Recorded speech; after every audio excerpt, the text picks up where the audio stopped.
Om.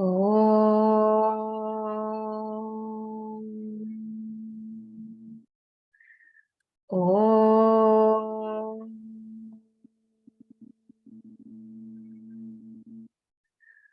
Om.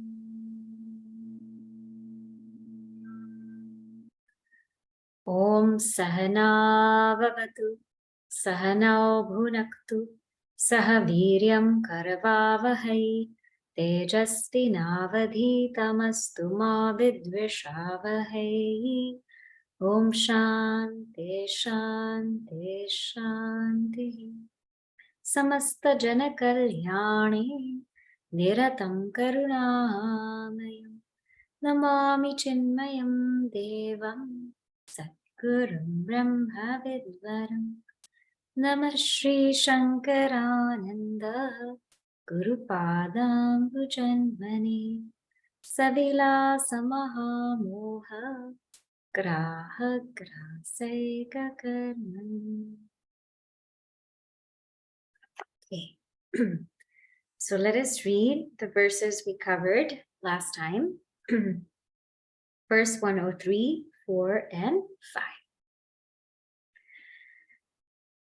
Esha Brahmi Stithih Partha Nainam Prapya Vimuhyati Sthitva Syamantakaalepi Brahma Nirvanam Rikshati Sadadvaite Nrite Dvaite Yadanyonyekya Vikshanam Tasyantakalastadbhedat Buddhireva Nachetaraha Yadvantakala Pranasya Yogostu Prasiddhitaha Tasmin Kalepi na Bhrantehe Kataya Puraragamaha.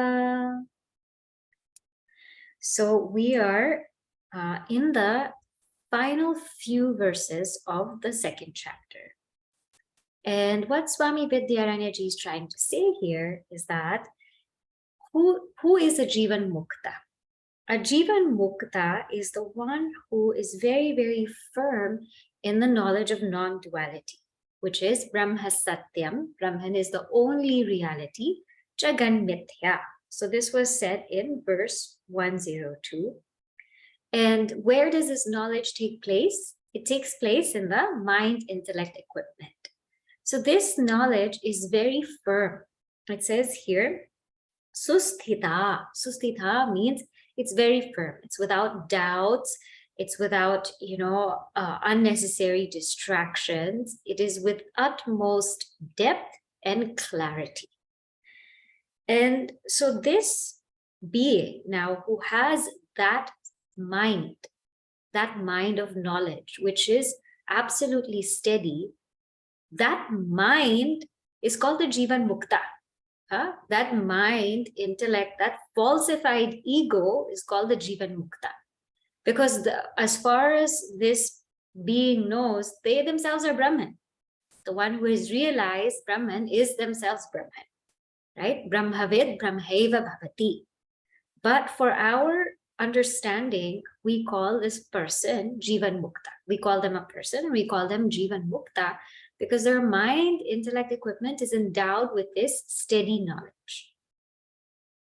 So now, the point that's being made here is that even if one gets this knowledge at the end of their lives, and this is now verse 103, which is exactly what is said in the Bhagavad Gita, chapter 2, verse 72, if one gets this knowledge at the end of their lives, even then, even if one gets it then na vimuhyati, then they will never be deluded again. Means they will never ever come back again. There's no rebirth for them because there's no question of this birth for them. There's no question of rebirth for them.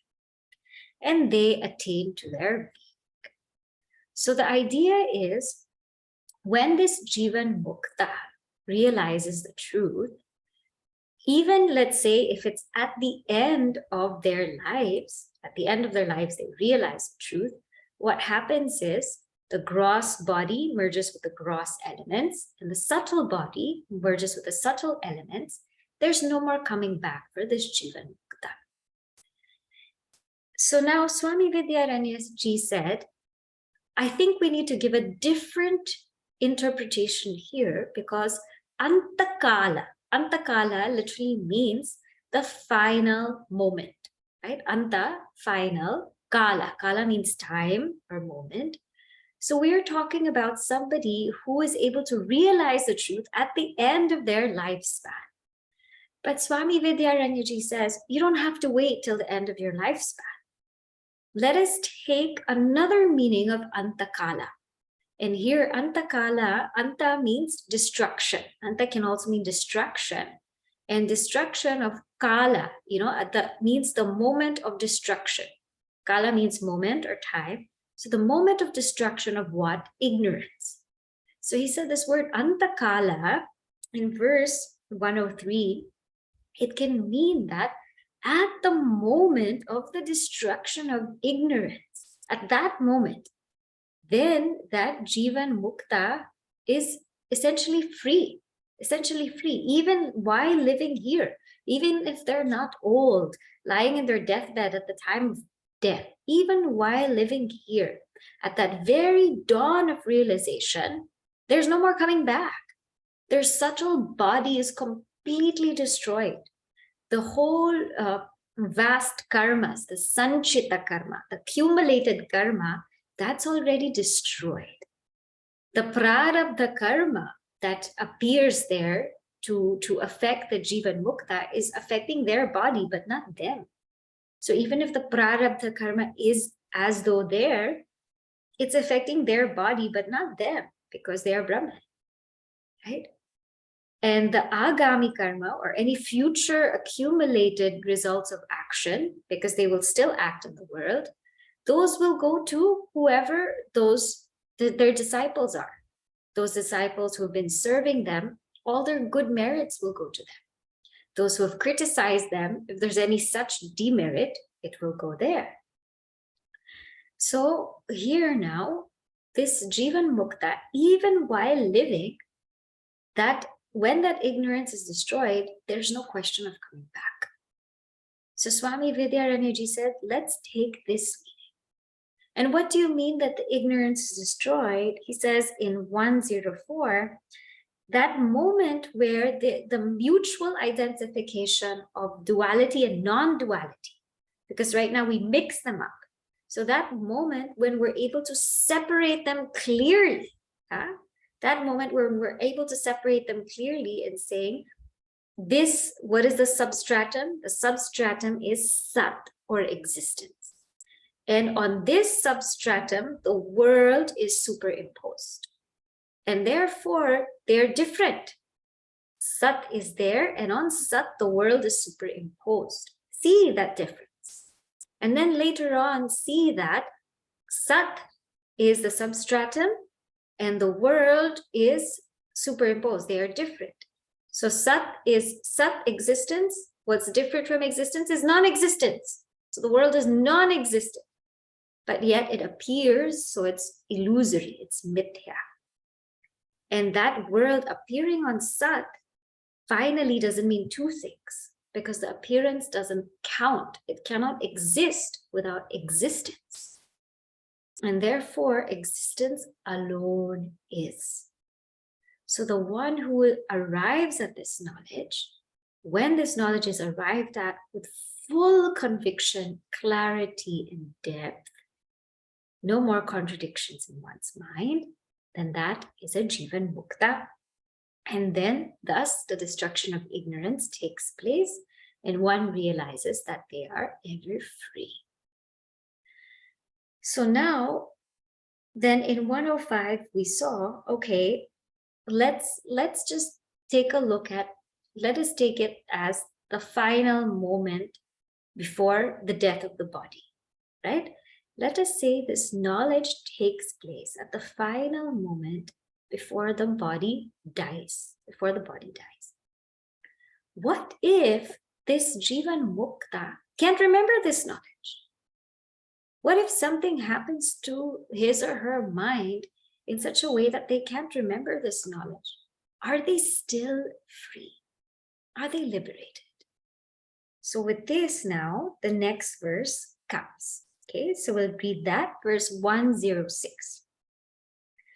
Niroga upavishto va, niroga upavishto va, rukno va viluthan bhuvi, rukno va viluthan bhuvi, bhurchito va tyajat veshaha, bhurchito va tyajat veshaha, प्राणान् भ्रान्तिर्न सर्वथा, प्राणान् भ्रान्तिर्न सर्वथा, निरोगा उपविष्टो वा, रुग्णो वा विलुठन् भुवि, मूर्छितो वा त्यजत् वेषः, प्राणन् भ्रान्तिर्न सर्वथा. So he says here, now this Jivan Mukta, at the final moment before the body falls, can be nirogaha. Nirogaha means healthy, somebody who is healthy. Roga means disease. So nirgata rogaha, the one who's free from disease, is healthy.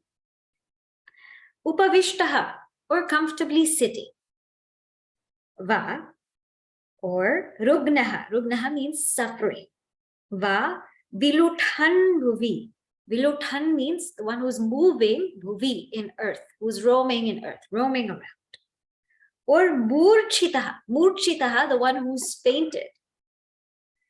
Tyajatu, let it be, let it be. Esha prana. Tyajatu, let the pranas, let the subtle body, let it get dissolved in the subtle elements, right? Because the subtle body will not anymore take on another body. Let the subtle body dissolve. Prantihi na sarvatha udeti means this person will never be deluded again. So what does it mean? A realized soul is not affected by delusion, and it is the same whether he dies healthy or in illness, sitting in meditation or rolling on the ground, conscious or unconscious. So there are many people ask, now Jivan Muktas, why do they suffer? Why do they suffer? And why do they go through so much? And why is there such different ways of death to their body? So if you remember in Viveka Chudamani, it said that the Jivan Mukta doesn't really bother how the body will die. Doesn't really bother how the body will die. The Jivan Mukta could be perfectly healthy, nirogaha. And we can see this in the case of Jnaneshwar Maharaj. So Jnaneshwar Maharaj, he was a saint in Maharashtra. And how his body left was through Sanjeevan Samadhi. So basically, he was sitting, in meditation, and he entered a deep meditative state, and he left his body, meaning his body is dissolved. So here, he has taken Sanjeevan Samadhi, perfectly sitting comfortably. He is perfectly healthy, perfectly fine, but he chose to leave the world in that way. So some choose to do that. Now, some are quite sickly. Like if you look at Puja Gurudev, he also had so many operations. He had a surgery towards the end of his life because all his arteries were blocked. All his arteries were blocked, and he had to go through surgery again and again. He had to go through so many surgeries. And so I was reading about his Mahasamadhi, how he left his body, and everywhere it says that his face was so calm and radiant. Even if there were so many things happening to his body, so many tubes here and there and everywhere, but he was extremely radiant and calm because this knowledge was there with him, and he knew that he wasn't this body. He wasn't shying away from death. And we also know Bhagavan Ramana Maharshi Ji. We also know that he had a tumor. He had a tumor, And it kept getting worse and worse and worse. And so finally his devotees asked him, now what should we do? And I just want to read to you his response, because I thought it was very beautiful. He said, have I ever asked for any treatment?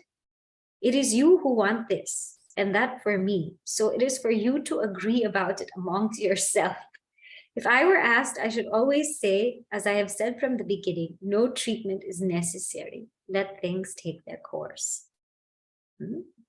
So the tumor for Bhagavan Ramana Maharshiji was getting worse and worse. And all the disciples were thinking what to do, what treatment to take. And so they asked him. And he said, you all decide, because for me, I don't need to be treated. I don't require any treatment. Let things happen the way they should. Why unnecessarily are you preserving this body? Sometimes the disciples are preserving the body for themselves because they feel that they need his existence, his physical body there. But he always said that I'm beyond this body. It doesn't mean that if this body leaves, my grace will leave you. So for a Jivan Mukta, there is no such a thing that I have to die this way, because their body, they're already dead to their body. They're already dead to their bodies. So many things may be happening to their bodies, but they're completely detached from it. So whether they are roaming, Adi Shankaracharya ji also in his last stages, he was all the way up north. And he just left. So whether they are roaming, whether they are sitting comfortably, whether they are, healthy, whether they are suffering, it doesn't matter. It doesn't matter how this Jivan Mukta dies. But then the question becomes, healthy, I understand. Not healthy, I understand. They stay with this knowledge, right? Somebody who's roaming about, they stay with this knowledge. What if somebody becomes unconscious?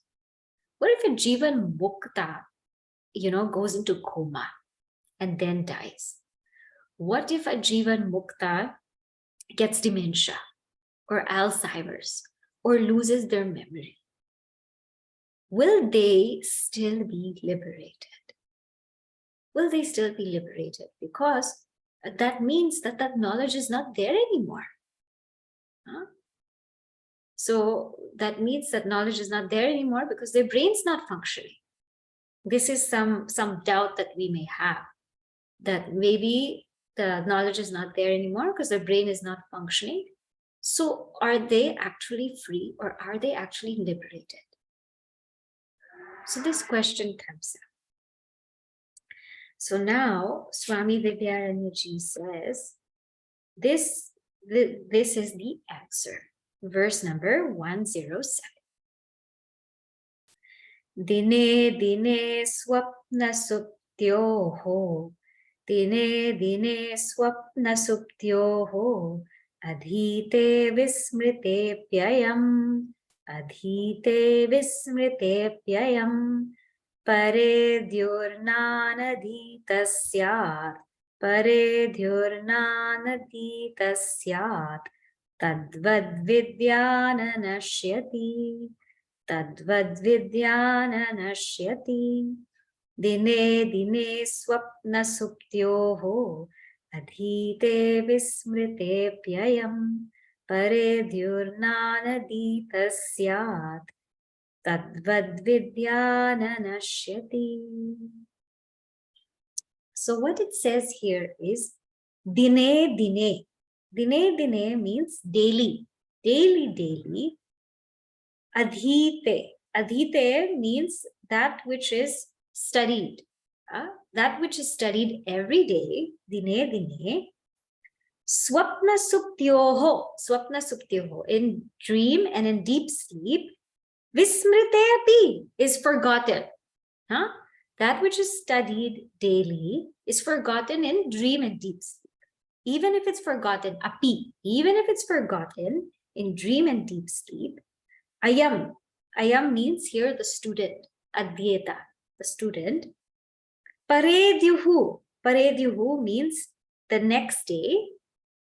Na anadhitah syat. You cannot say that this person has not studied. Na anadhitah syat.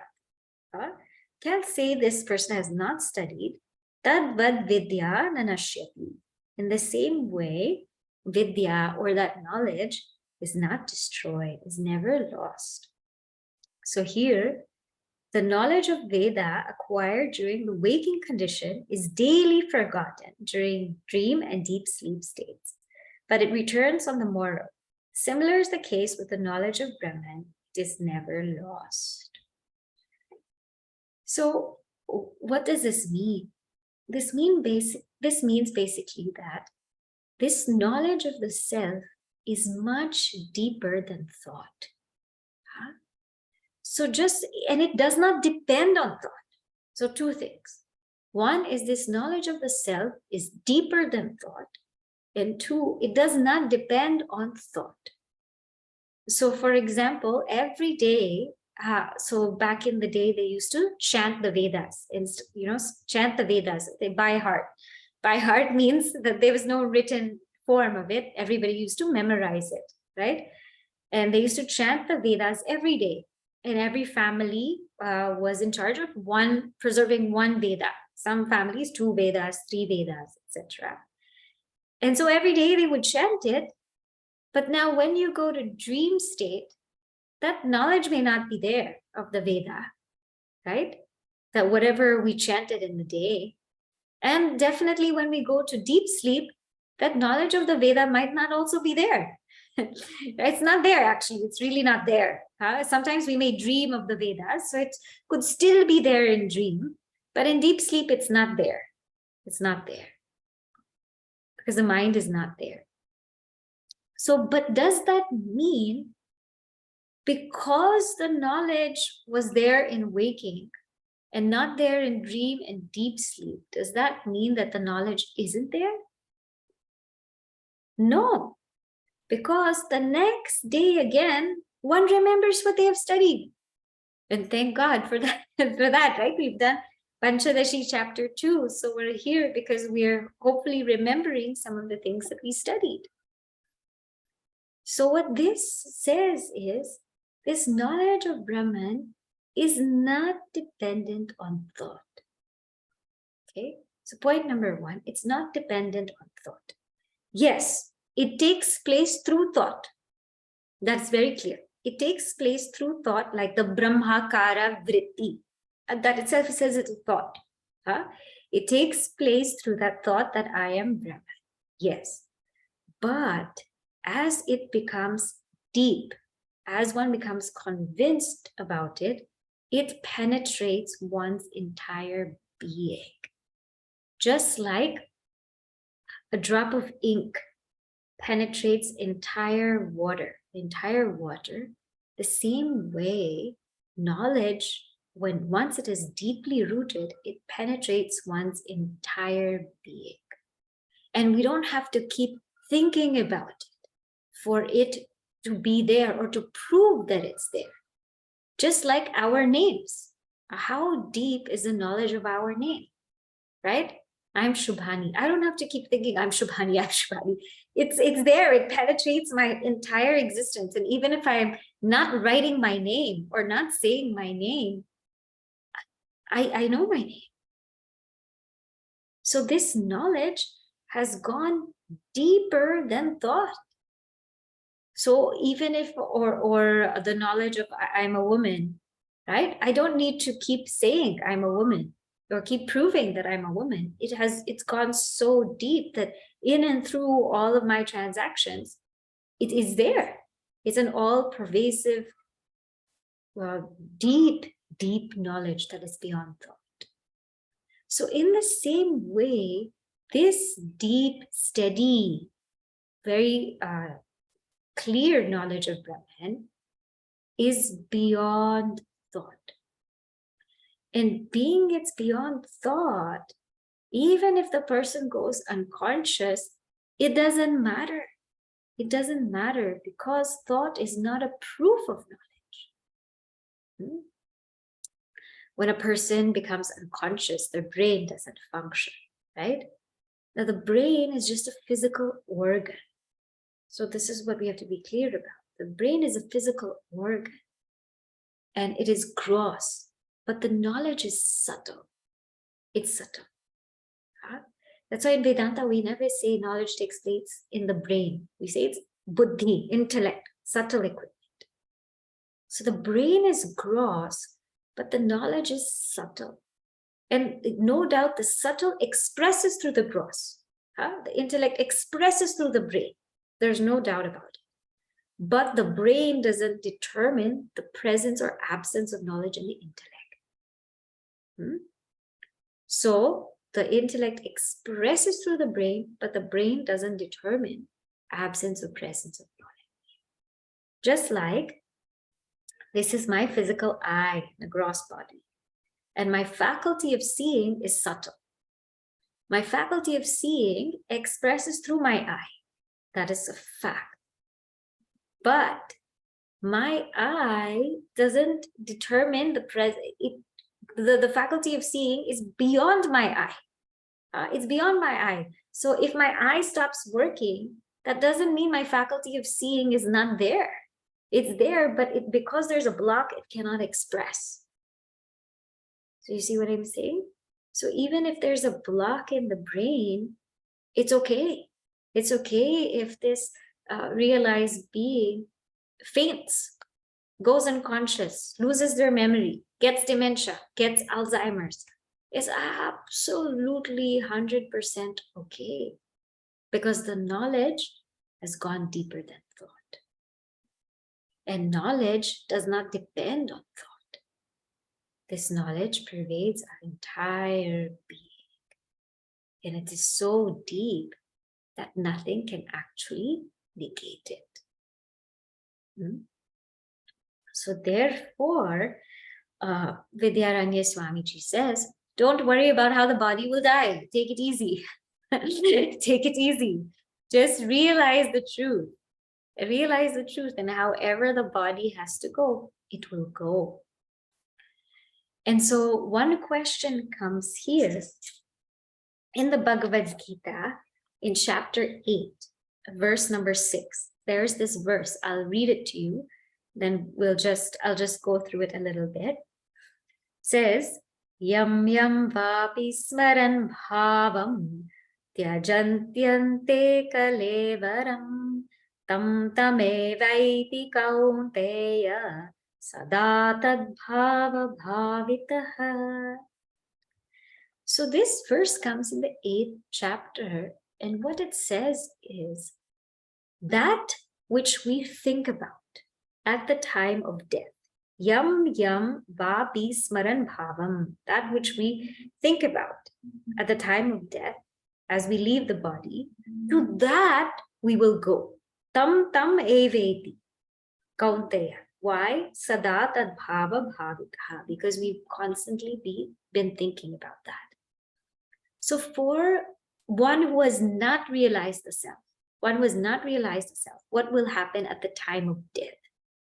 For one who has not realized the self, at the time of death, the gross body will merge with the gross elements, but the subtle body will take up another gross body. According to what? According to what one has been thinking about at the time of death. Now somebody will say, oh, but wait, I can think about I am Brahman at the time of death, and maybe I'll be free. So it doesn't work like that. Because at the time of death, slowly our system breaks down. And what's the thought that comes to our mind? The thought that comes to our mind is the thought that's been there throughout our lives. That cumulative thought throughout our lives, that's the thought that's going to come. If you and I try to say, okay, at the time of death, I'm going to say I am Brahman, try and see if it comes. Huh? It's like how Guru Dev was saying, to meditate for 30 minutes. We need to lead a disciplined life for 23 and a half hours. So if we expect to sit there and meditate and say, I am Brahman, but we lived a terrible life or we had a terrible day, good luck. We won't be able to think it. So this doesn't work. For the one who is ignorant, the cumulative thought throughout their lives, that cumulative reoccurring thought, that's the only thing that will come at the time of death. And to that one will go to. But for the Jivan Mukta, it doesn't matter. It doesn't matter because their knowledge is so deep that they are already free. They're already free at the time of realization while living. What to talk of the time of death? And a Jivan Mukta is beyond the three gunas, as we see in chapter 14 of the Bhagavad Gita. Prakasham cha pravrittim cha mohameva cha pandava. Means that even if the mind is very sattvic or rajasic or tamasic, the Jivan Mukta is completely free of the mind. So it doesn't matter for the Jivan Mukta. So therefore, the Jivan Mukta can absolutely die relaxed. Doesn't matter what happens, relaxed. And nothing can negate the knowledge. So now the question comes, are you sure nothing can negate the knowledge if it's absolutely clear, absolutely free from doubts, free from distractions? Are you sure that this knowledge cannot be negated or falsified by anything else? So Swami Vidyaranyaji says, yes, I am sure. So now he takes this up in verse 108. Pramanotpadita vidya, pramanotpadita vidya, pramanam prabalam vina, pramanam prabalam vina, nanashyati na vedantat, nanashyati na vedantat, prabalam manamiksyate, prabalam manamiksyate. Pramanotpadita vidya, pramanam prabalam vina, nanashyati na vedantat, prabalam manamiksyate. So what is he saying here? Vidya. So vidya means that Brahma Vidya. Vidya means knowledge. That knowledge, pramanotpadita. It's based on pramana, and I'll talk about this term in a bit. So this knowledge that's based on pramana, it nanashyati, it cannot be destroyed. Why? Pramanam prabalam vina, without a stronger pramana. So this knowledge based on pramana cannot be destroyed because there is no stronger pramana. Pramana, means of knowledge. And he says, na vedantat prabalam manam ikshyate. Other than Veda, there's than Vedanta, Vedantat ikshyate. Ikshate na ikshate. It is not seen that there is manam, a pramana stronger than that. So the knowledge of Brahman based on the evidence of the Vedas is not destroyed unless proved invalid by some stronger evidence.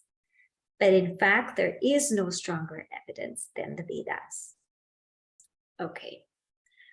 So this knowledge, how does this knowledge take place, right? What is the means of knowledge for Brahma Vidya? Means I am Brahman, Brahma Satyam, Jagan Mithya, and this entire world is an appearance in me.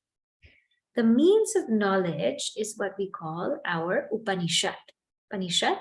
So the Vedas, the culminative teaching of the Veda is Vedanta. Veda Anta. Culminative teaching of the Veda is Vedanta, and that's also called Upanishad. And that is what we call the means of knowledge. So there are three main means of knowledge. One is called Pratyaksha. Pratyaksha means prati aksha, that which takes place through our sense organs. So through our eyes, ears, smell, taste, touch, that which takes place through our sense organs, that's called pratyaksha. So sometimes we call this as direct knowledge sometimes, right? Direct. So I can see this screen directly. I can hear the sound directly. And then the second one is anumana. Anumana, we've heard this before, is inference, right? Inference. That because I see smoke, I infer there's a fire. Why do I infer it? Because before, I've always seen smoke with fire. So now when I see smoke, I infer there's a fire. And then there's what we call Shabda. Shabda Pramana means our Upanishads. And these are three main ones. There are other ones also we have mentioned before, like Upamana, comparison, Arthapati, postulation, Anupalabdhi, knowledge through absence. So we have mentioned all of these also. They're there. But these are three main ones, which all of the schools, most of the schools take into consideration. Not all of the schools follow all 6 pramanas, but most schools or philosophies in the Indian tradition, they take these 3 means of knowledge. Pratyaksha, Anumana, and Shabda. So now, is there a stronger means of knowledge than Shabda, the Upanishads? So some might say, yes, there could be a stronger means. But first, out of the 3 of them, let's see which is the strongest. Which is the strongest? So first, let's take Anumana. Anumana is inference. Is inference stronger, or is Pratyaksha, direct perception, is that stronger? So between the two, we say that direct perception is totally stronger. It's much stronger because inference is based on direct perception. Inference, that wherever there's smoke, there is fire, that's based on direct perception. It's because before I have seen the two together. So therefore, that between inference and direct perception is a stronger means of knowledge. So we take out direct inference, we take out inference. In the same, if you look at comparison is also based on direct perception, right? Upamana. If you go to the forest and I want you to find an animal like a cow, that means I have seen a cow before, right? So these other methods, they're all based on direct perception. So therefore, direct perception is very strong. Now we take direct perception and we take the Upanishads between the two. Now, which is stronger? Now, here, first we have to see that both of them operate on different fields. You can't really compare both of them because they operate in different fields. Direct perception is based on sensory knowledge. What I can experience with my senses, I use direct perception. I use my eyes to see form. I use my ears to hear sound. I use my nose to smell things. I use my tongue to taste things. I use my hands to touch things. But Upanishad or Shruti, that's for Atindriya Vishaya. That is for something that's beyond the ken of the senses. So both of them, they have 2 different fields. They have 2 different fields. So because they have 2 different fields, one cannot negate the other. Right? One cannot negate the other, and one should use that means of knowledge for that field. So for example, if I want to know the time, I don't need to open the Upanishads. I can just look at the watch, right? If I want to know what is that smell, I don't need to Google anything. I just go smell it. That's it. Some people still do Google it, but you just need to smell it. So if for that field, I use direct perception. But for the field of something that's beyond the ken of my mind and the senses, I cannot use direct perception. I have to use Shruti or Shabda Pramana. And so that alone is the means of knowledge. There cannot be anything stronger than that, because that is the only one that has access to things that are beyond the mind and senses. Nothing else has access there. And so there's no stronger pramana than Shabda, than Shruti in that particular field. So therefore, that knowledge cannot be negated. Knowledge can only be negated if there's a stronger other means of knowledge. But here, there is no stronger means of knowledge. So for example, we're looking at something, and we're looking at something in the computer, and I say it's red, and you say, no, it's pink, right? And we argue red, pink, red, pink. And then somebody comes in and checks the color gradient and everything and says, oh, it's actually maroon. You're both wrong, right? There's a stronger person to negate both our knowledge. But here, there is no stronger one. There is no stronger one. That alone has access to the field beyond the mind and senses. And also, sometimes we might think that, that there is some kind of this knowledge that I'm getting from the Upanishads, my direct perception is negating it. Sometimes we have that feeling that, yes, you're telling me the world is an illusion, but I'm seeing that it's there. And so we feel like there's a contradiction here. But actually, there's no contradiction. Because the Upanishads are saying, yeah, you can see that it's there and you're experiencing that it's there. We don't deny it. But we're saying because you experience it, that's why it's not there. There's no contradiction. The Upanishads say that you're not the body. And then, but we feel like I am the body. So the Upanishads say there is a body there. We don't deny it. But that Atman is not the body. So there actually is no contradiction. And there is no other pramana that has access to the field of Shruti. So he says, when you get that knowledge, nothing else can negate it. That Mahavakya means that knowledge that reveals the oneness between you and Brahman.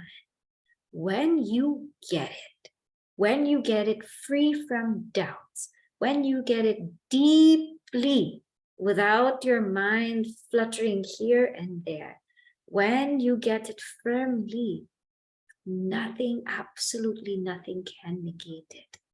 That Mahavakya is enough to give you that realization.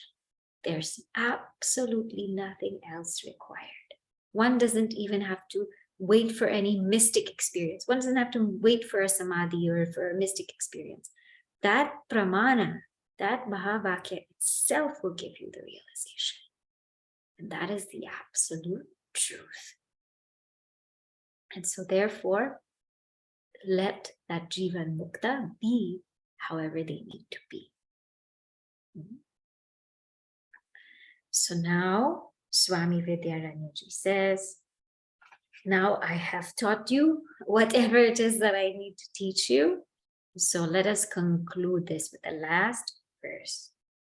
It says, Tasmad Vedanta Samsiddhim Tasmad Vedanta Samsiddhim Sadadvaitam na badhyate Sadadvaitam na badhyate Antakale pyato bhuta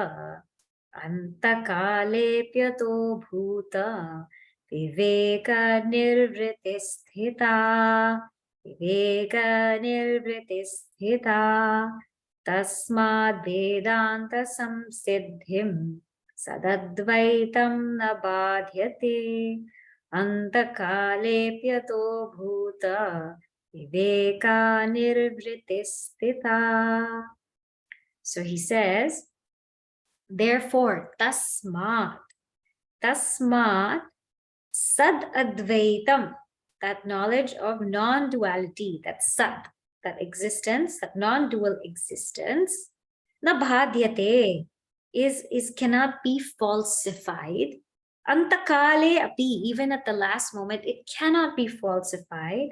Why? Vedanta samsiddhim, because it is established by Vedanta. So once that Mahavakya, that identity revealing statement is given, and the student gets it fully and completely, nothing can falsify it. Even if the person goes brain dead, nothing can falsify it.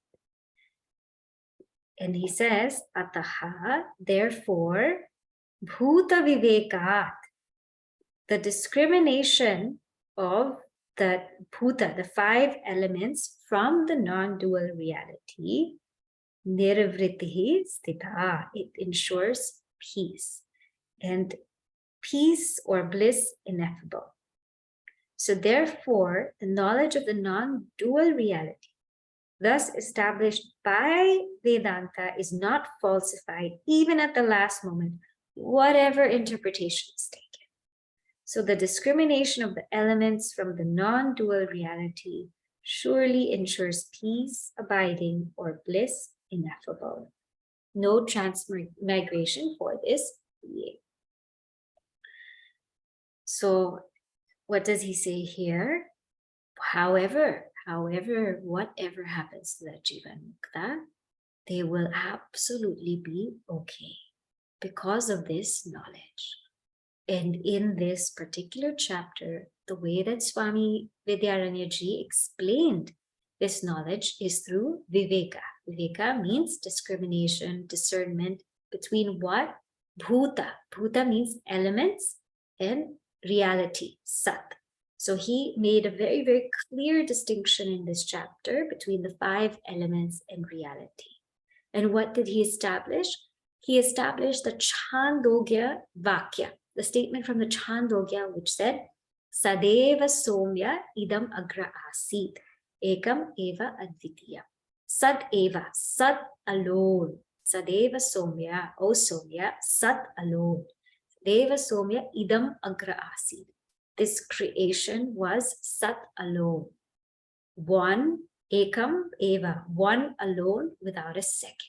Ekam eva advitiya. So through this whole chapter, all he did was establish this particular statement. And he said the one who's firmly rooted in this statement experiences this abiding peace. So already one knows, one realizes that they are the nature of peace, which is very, very important. But also the mind has become that abode of peace. Mind has become that abode of peace because the knowledge has gone deep. If the knowledge has not gone deep, then what happens? We say, I know I'm Brahman, but I still feel like this. Or I understand that I'm Brahman, but why am I feeling this way? Or I know this world is an illusion, but I still want this. I know this world is an illusion, but I'm still going after this. Or I still dislike this. I'm still running away from this. I'm still afraid. All of these things come because knowledge is not deep. So, but the one to whom knowledge is very deep, to that one, nirvriti. Nirvriti means peace, means oneness, means bliss. They are ever established in that one non-dual reality, which is themselves alone. So with this, we have completed the second chapter, 109 verses, Swami Vidyaranyaji.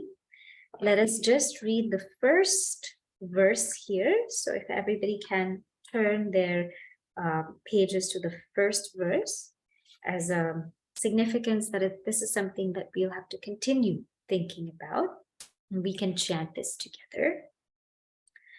Sadadvaitam shrutam yat tat panchabhuta vivekataha bodhum shakyam tato bhuta panchakam pravivichyate. So what does he say in this first statement? We can see how this whole thing has progressed. He says, Sat Advaitam, that Brahman, which is Sat, existence, and non-dual, according to Shruti, that can be known how? Panchabhuta Vivekataha, to that discrimination of reality from Panchabhuta, from the 5 elements. Bodhum Shakyam, it can be known that way. Tataha, therefore, Bhuta Panchakam Pravivichyate. So then he says this process begins of discerning reality from 5 elements. This was the theme of the second, what we call, not exactly chapter, but prakarana, because each chapter is like its own book. So this was the theme of the second prakarana. So with this, we'll say the closing prayer. Next week, we will do a summary of this chapter. Since so many different points were covered and we might not remember, we might not be in coma or fainting, but we might still not remember all of these things. So we'll do that summary next week. I'll say a closing prayer. Om Purnamada Purnamidam Purnat Purnamudachyate Purnasya Purnamadaya Purnameva Vashishyate. Om Shanti Shanti Shanti. Harihi Om Shri Gurubhyo Namaha. Harihi Om.